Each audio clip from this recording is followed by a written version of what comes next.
pembelajaran seni budaya dan keterampilan.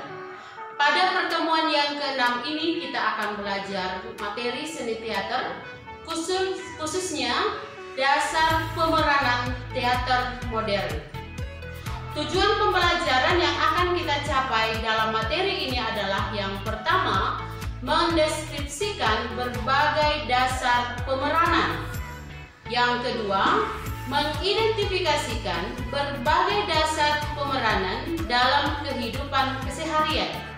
Dan yang ketiga, mengeksplorasi berbagai dasar pemeranan dalam pelatihan pemeranan.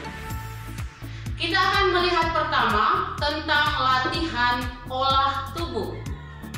Peregangan atau pemanasan atau warm up, yaitu serial dari gerakan tubuh, dimaksudkan untuk meningkatkan sirkulasi dan meregangkan otot dengan progresif atau bertahap. Latihan pemanasan itu terdiri dari latihan leher, latihan jari dan pergelangan tangan, latihan siku, latihan bahu, latihan tubuh, latihan tungkai kaki dan punggung, dan latihan pergelangan kaki. Yang kedua, inti. Olah tubuh inti yaitu serial pokok dari gerakan yang akan dilatih sesuai dengan tujuan yang ingin dicapai.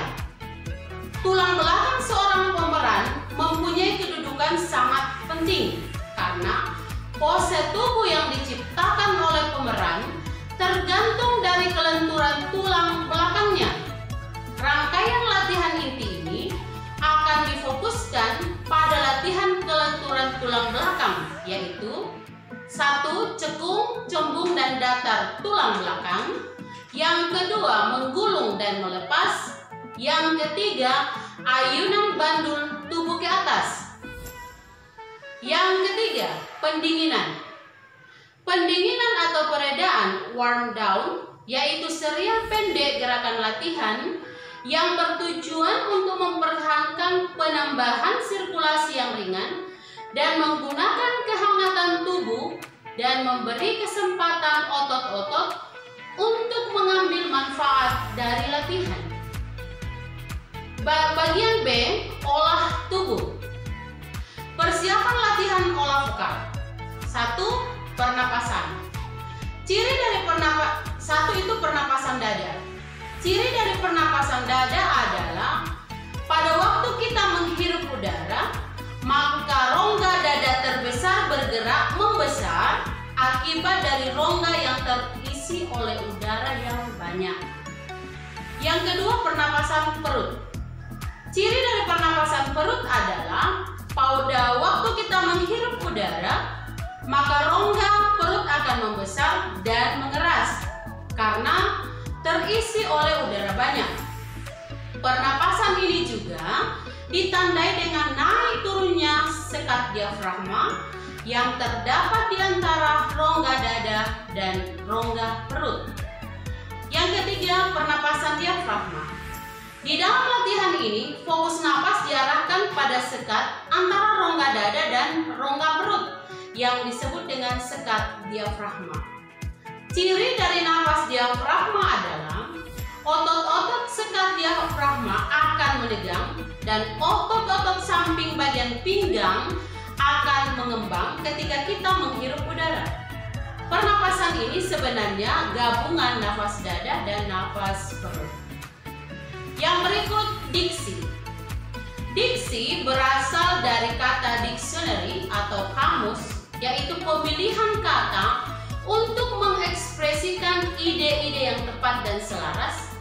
Bisa juga diksi diartikan sebagai kata-kata sebagai satu kesatuan arti. Tetapi dalam pelatihan ini, diksi atau diction dimaksudkan sebagai latihan mengeja atau berbicara dengan keras dan jelas. Latihan diksi berfungsi untuk memberi kejelasan suara dari kata yang diucapkan. Banyak pemeran yang menyangka bahwa untuk dapat didengar hanya perlu berbicara keras. Padahal dibutuhkan tidak sekedar itu. Yang dibutuhkan adalah pengucapan ucapan yang jelas. Intonasi.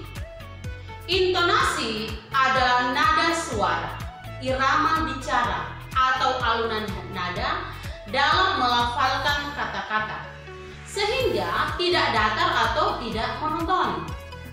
Intonasi menentukan ada tidaknya antusiasme dan emosi dalam berbicara. Fungsi dari intonasi adalah membuat pembicaraan menjadi menarik, tidak membosankan, dan kata-kata atau kalimat yang kita ucapkan lebih mempunyai makna. Intonasi berperan dalam pembentukan suatu makna kata, bahkan bisa merubah makna suatu kata. Berikut olah suara. Proses dalam pementasan teater adalah proses komunikasi, yaitu proses transformasi informasi antara komunikator atau pengirim pesan dan komunikan atau penerima pesan. Komunikasi yang dilakukan oleh komunikator menggunakan dua bahasa, yaitu bahasa verbal dan non-verbal. Bahasa verbal yaitu bahasa yang berupa kata-kata yang dianut oleh seorang dalam suatu budaya tertentu. Misalnya, bahasa Indonesia, bahasa Jawa, bahasa Inggris, dan bahasa-bahasa lain di dunia. Bahasa tubuh yang biasa disebut gestur yaitu sikap atau pose tubuh seseorang yang mengandung makna dan menimbulkan bahasa tubuh atau body language. Bahasa tubuh ini juga dipengaruhi oleh budaya tertentu karena bahasa tubuh tidak bersifat universal. Yang berikut artikulasi. Artikulasi adalah hubungan antara apa yang dikatakan dan bagaimana mengatakannya. Karena artikulasi adalah satu ekspresi gestur yang kompleks. Latihan artikulasi adalah latihan tentang kejelasan bunyi suara yang dikeluarkan oleh organ produksi suara.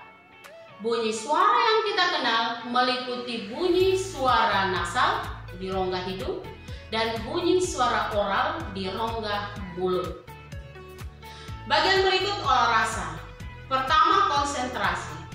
Pengertian konsentrasi secara harafiah berarti memusatkan pikiran pada sesuatu, sehingga dalam konsentrasi ada sesuatu yang menjadi pusat perhatian. Tujuan dari konsentrasi ini adalah untuk menggapai kondisi kontrol mental maupun fisik di atas panggung. Yang berikut, yang kedua dari olah rasa adalah imajinasi.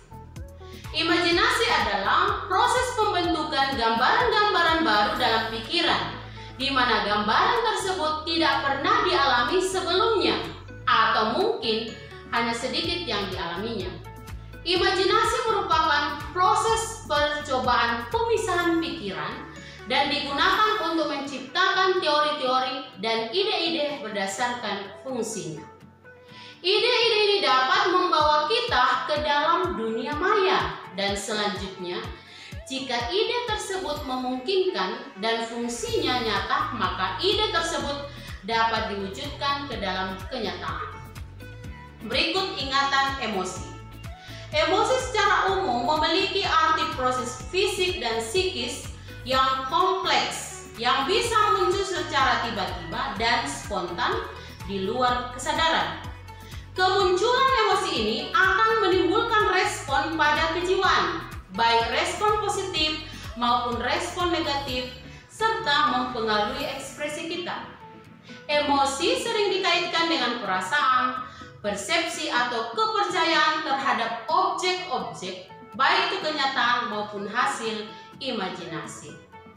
Ingatan emosi adalah salah satu perangkat pemeran untuk bisa mengungkapkan atau melakukan hal-hal yang berada di luar dirinya.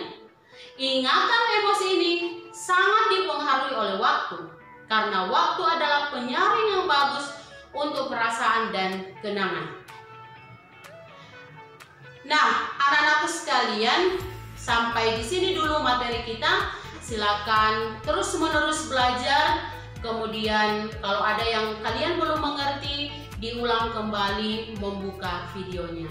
Selamat belajar di rumah, tetap semangat dan tetap menjaga kesehatan.